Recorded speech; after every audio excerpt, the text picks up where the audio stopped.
Hello friends, আসসালামু আলাইকুম। কেমন আছেন আপনারা সবাই? আশা করি ভালো আছেন। আলহামদুলিল্লাহ, আমরাও ভালো আছি। ও এখন কি করছে জানেন? ও খাটের নিচে সমস্ত কিছু ফেলে দিয়ে উকি মারছে, আর কীভাবে তুলবে ওটাও ভাবছে। কিন্তু বাচ্চারা কিন্তু চুপ থাকে না কিছু করবেই ওরা।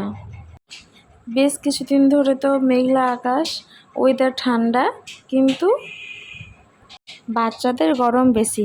আমরা ভাবি যে ওদের ঠান্ডা, বাচ্চাকে একটু মোটা কাপড় পরিয়ে দিই, কিন্তু না, ওদেরকে আগে ভালোভাবে চেক করবেন যে ওদেরকে ঠান্ডা লাগছে না গরম লাগছে। মোটা কাপড় পরিয়ে দিলেই কিন্তু তখন ঘেমে গিয়ে শরীরে ঘামটা বসে গিয়ে শরীর খারাপ হয়ে যায়। তার জন্য বাচ্চাকে আগে চেক করবেন যে ওকে আদৌ ঠান্ডা লাগছে না গরম লাগছে।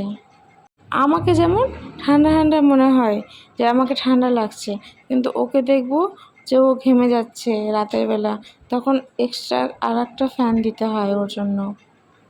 ও আমাকে ঠিকঠাকভাবে ক্যামেরাটা করতেই দিচ্ছিল না, বদমাশি করছিল। লাইটটাও ঠিকঠাকভাবে পড়ছে না বলে অন্ধকার দেখাচ্ছে। এই ওয়েদারে জামা কাপড়গুলো শুকোতে চায় না, তার জন্য আমি বেবিকে ডাইপারই পরিয়ে রাখছি। তাছাড়াও একটু ঠান্ডা ওয়েদার হলে তো বাচ্চারা বেশি শুশু করে, তার জন্য ওকে ডাইপার দিয়ে রাখছি আমি। কিন্তু অতিরিক্ত গরমে আমি ডাইপার দেই না, কারণ বুঝতেই পারছেন কতটা গরম লাগবে ওদেরকে।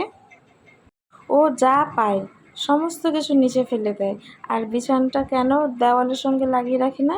পিঁপড়ার জন্য। পিঁপড়াতে দেওয়ালের রঙও নষ্ট করে দিচ্ছে। ওর কাণ্ডগুলো দেখে আমার খুব হাসি পায়। দেখুন কীরকম বালিশটা ফেলে দিয়েছে, ও আবার দেখছে, বিছানাটা একদম সরিয়ে দিচ্ছে। ও একদম বিছানা ঠিক রাখে না। বিছানায় চাদরটা টেনে টেনে উপরে নিয়ে আসবে, আর নিচে কী আছে সেটাকে আবার ভালোভাবে দেখবে। ওর কাছে তো এখন সমস্ত কিছুই নতুন, তার জন্য যে কোনো জিনিসের প্রতি খুব আগ্রহী। বর্ষাকালে তো এমনিতে চুল বেশি ওঠে, তারপরে আমার ছেলে ও আবার আমার এত চুল ছিঁড়ছে, ওটাই জন্য ওর খেলা পেয়ে নিয়েছে। আমি করে আওয়াজ দেবো যে উফ লাগছে, আর ওটাতে ও যেন আরও মজা পায়।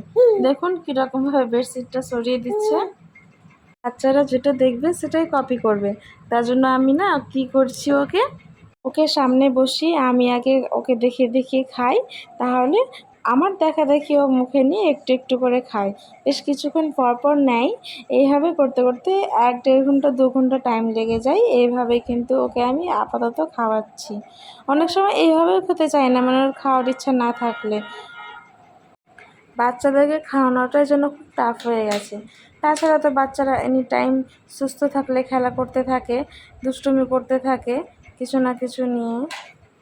ওদের মাধ্যমে আমাদেরকে যে কতটা আঘাত লেগে যায়, বিশেষ করে ওর নখগুলো খুব ধারালো। ওর আমি নখ কাটলেও আমাকে ও আঁচড় দিয়ে ফেলে, নিজেকেও আবার আঁচড়ে নেয়। ছোটোবেলায় তার জন্য আমি ওকে গ্লাভস পরিয়ে রাখতাম, এখন তো বড় হয়ে গেছে, পরে থাকবে না।